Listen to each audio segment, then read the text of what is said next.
One Night in New York. Hey, welcome to Stage Door Theater Podcast, hosted by a couple of average guys, and we are super excited to continue our Broadway curtain call series with Deena. Deena is working in New York City. She works for AKA a marketing firm, right? Is that what, or marketing company? Marketing, yeah. Yeah, who does all of these Broadway shows specifically? Is that all they do? They do a lot of different things. They do attractions and museums. They do like the Met Museum, stuff like that. But I work specifically on the theater clients. Awesome. So we have the right person. We have the right person who loves theater, and you're a former Ohio gal, specifically Northwest Ohio person. Yeah. So we got a person who's from the area, who has the same kind of passion that all of us dorks do here, who's now in New York City, works for this company, and has all this access. So I had to reach out, obviously, and so we're continuing it. And because of you, I wanted to let you know that because of you, the last time when you were on and we did the Tony Award nomination breakdown, and you did these, I would call them not like in-depth discussions on each of the shows. You had mentioned The Outsiders, and just on that little mention, I called my son who lives in New York City and said, "Dude, you need to go see this show before you come home from college. Go see this show." And he went and saw it, and he did. And his review back to me was that show deserved every nomination it received. So and then it won. And then it won. Oh, that makes me feel very cool. Oh, I'm so you are glad cool. you liked it. Yeah, and that's why we're having you on, because we're going to talk about that exact show first, The Outsiders. Tony Awards this year were super, super competitive. Right. There were more new musical nominees than there had been in years. Really? So it was more competitive than ever. And The Outsiders won Best Musical. It is very, very well deserved. There were a lot of awesome shows that were up there.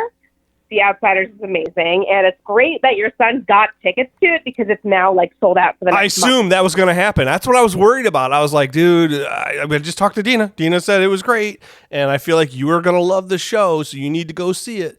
And I mean, I didn't think it was going to win Best Musical. I would never presume that, according to all the other great shows it was up against. But the fact that it won, I was like, it's hard to predict.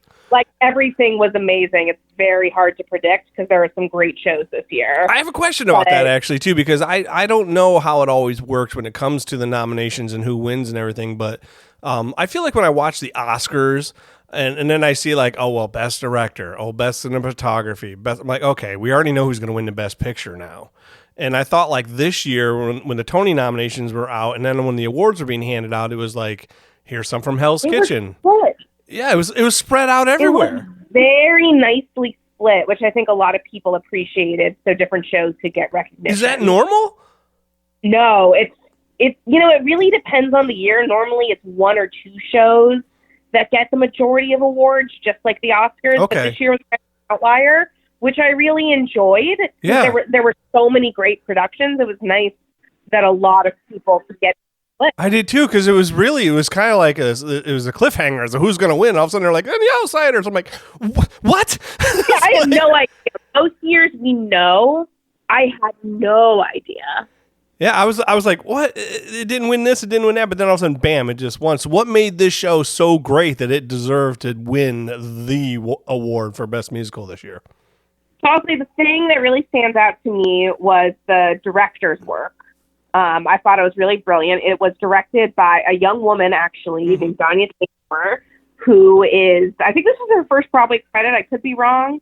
But it was just the flow of it felt so great. All of the actors' performances and the way they moved across the stage, integrated with all the designs of like the set and the lighting. It felt like it flowed very nicely and very quickly. And it was also, it's a very emotional story. It's about like young boys who are going through a lot in their lives. And the emotion was very palpable. And it was so fast paced, but it was still tender at the same time, because it's a very emotional story. And so they were able to hit that balance. Okay, let's talk about the story then. So I know there's probably a lot of listeners who are familiar with the story, but I want to make sure that if anybody hears this podcast, they know the story. So the story of The Outsiders, what is it? What is the story? What is going on the whole time? So it's based off of a book It was weird. Oh my God, I'm forgetting the author's name, which is embarrassing. That's okay. It was in the 60s when it came out. So, yeah. Yeah, it's set in the 60s. It was written by a young woman at like age 13. I think That was ridiculous. I know. I thought that too. I'm like, I don't know how anybody could even think of this, let alone write it. That's crazy. But it's essentially about these young teenagers who are in gangs in Tulsa in the 60s. And their experience is trying to build connection and have relationships while being in poverty in Tulsa and having rival gangs. So it's like a little like West Side Story in that way, but it really got into the boys and their relationships. Okay. But it's not really a love story. It's more about their relationships with each other and their friendships. And the lead character, his name is Pony Boy, which is a silly name. They address that right off the bat. It's about his relationship with his brothers and his friends and him wanting to, he loves school and wants to maybe go to college and write and read and doesn't really have those opportunities.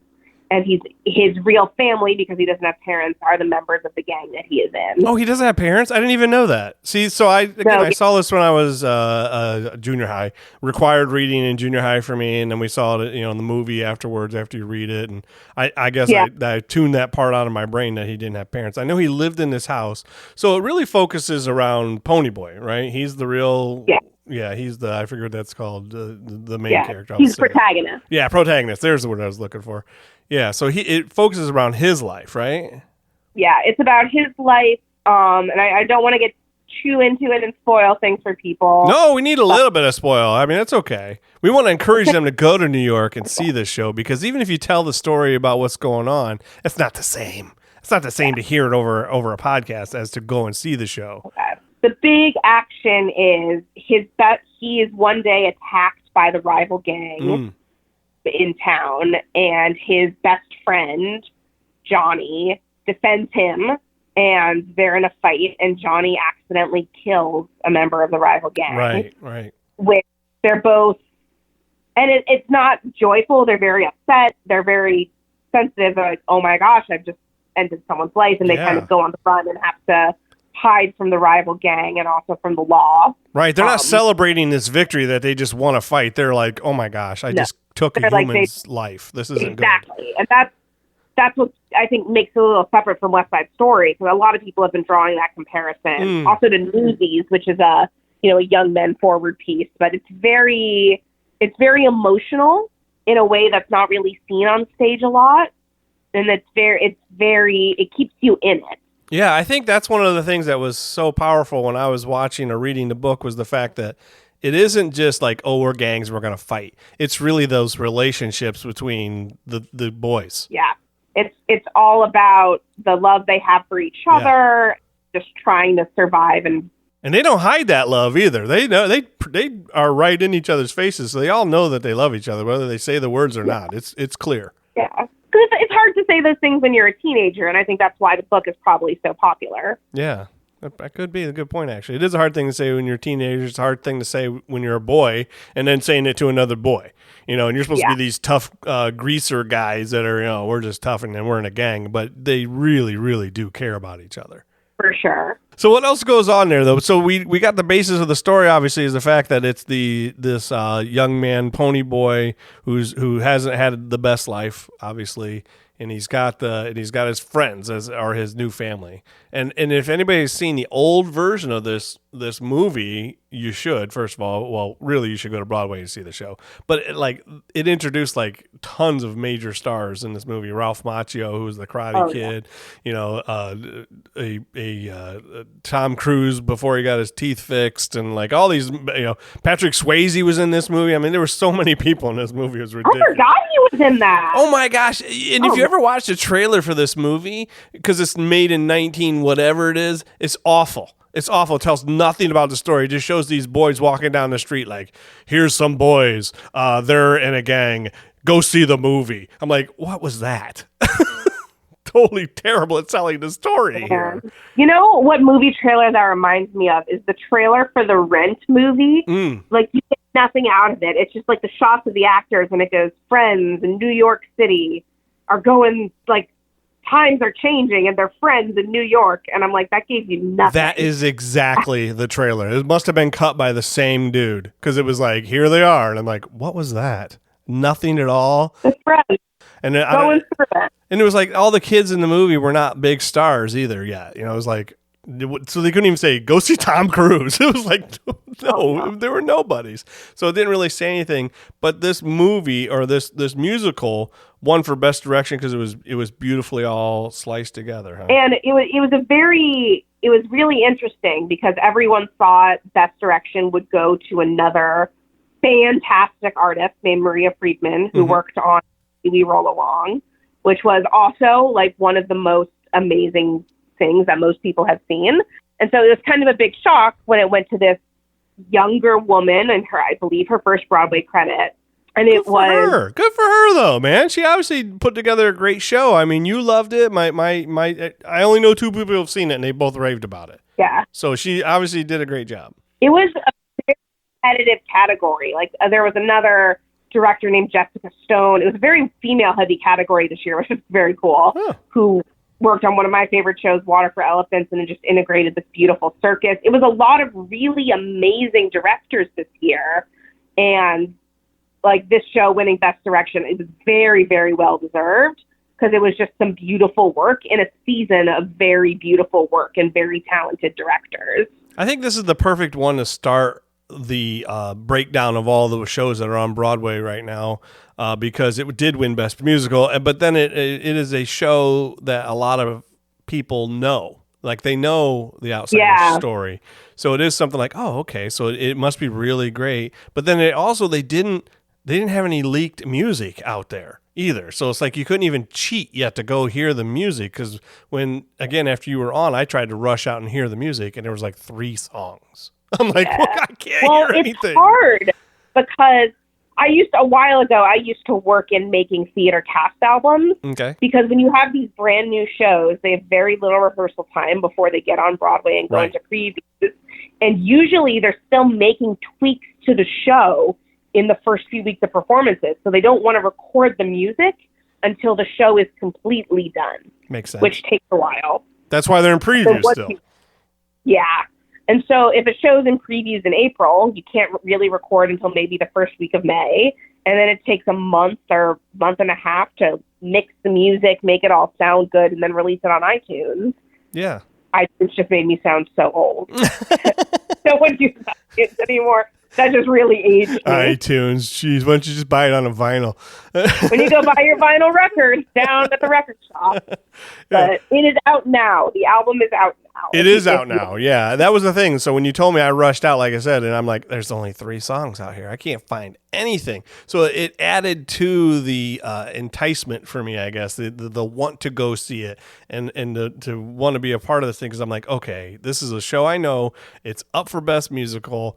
And there's only a couple songs. This is for somebody who lives in Ohio. It's like, okay, I need Deena to come on and tell me how great this show is, and tell me what makes it so great. So what were some of like the standout things? If somebody's coming from Ohio, and they're gonna go and they got all this, selection to choose from of all these great shows on Broadway, they're gonna say, I mean, obviously by default it did win Best Musical, so it must be okay. But what makes it stand out? Like when you saw this show, what were you watching? And you were like, okay, this is why. I mean, so the set was very, very cool. That was one of the first things I noticed.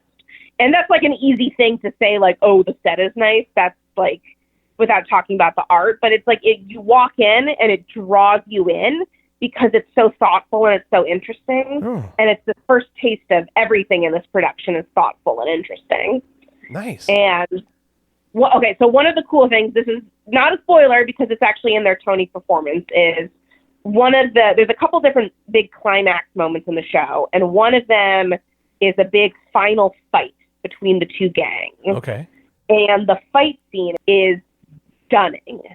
It's violent, but it's also choreographed and very theatrical, and the directing is so cool because you see them moving very gracefully because it's definitely a choreographed dance, but at the same time, it's violent and aggressive and it feels real. And the whole thing takes place in the rain. They have rain on stage. and they have like fake blood everywhere, so it feels very like viscerally real. But and there's thunder and lightning, and it really feels like you're in one of those moments. And it's not bloody the same way that a movie might be.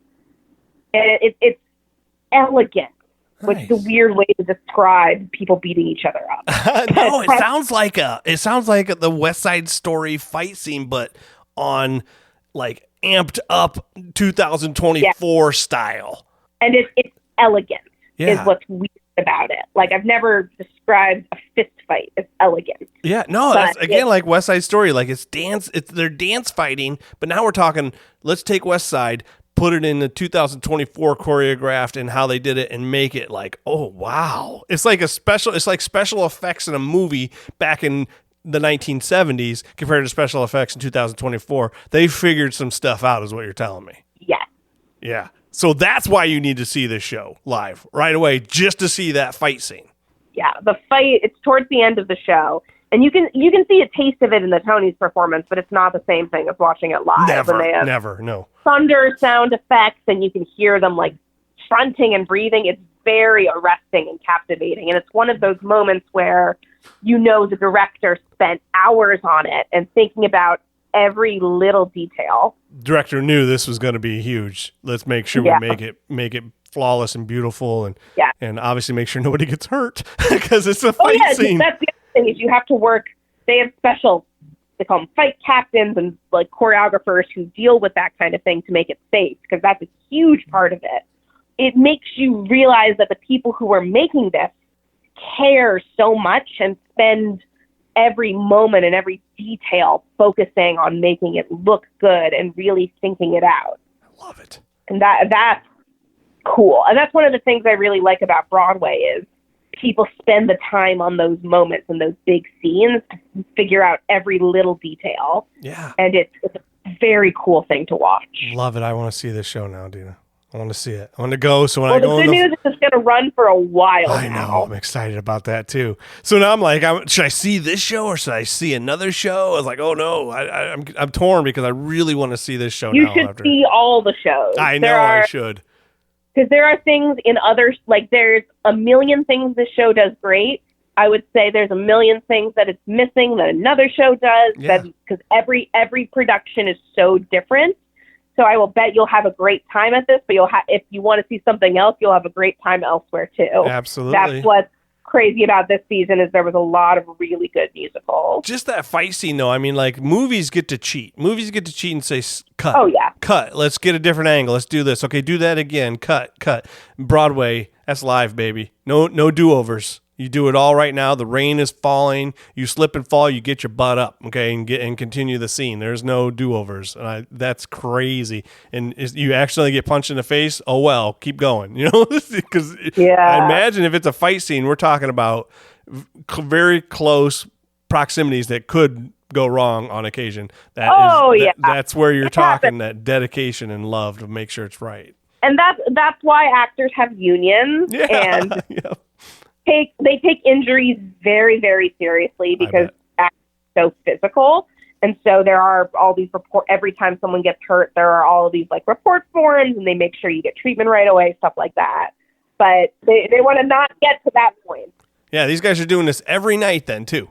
Boom, boom, boom. Yeah, you don't want to get to the point where you're filing an injury report. So there's a lot of time and care ahead of time to make sure everything is as safe as it possibly could be. Right, and the rain's pouring down on these guys every night, pouring down on them. They got pruny feet every night and fingers, and it's just crazy. With gravel all over the stage, as they're like rolling around on the ground, gravel is flying too. Oh my gosh. And it's like styrofoam or something, but it looks really real. Like it looks like these guys are fighting in a parking lot, and the stuff is just flying through the air. Wow. So this is a front row show then, right? Get in there and get in the splash zone, and that's a splash zone. I would say don't wear anything that is dry clean only if you're sitting in the front row. Love it. Well, any other great things you want to say about this show?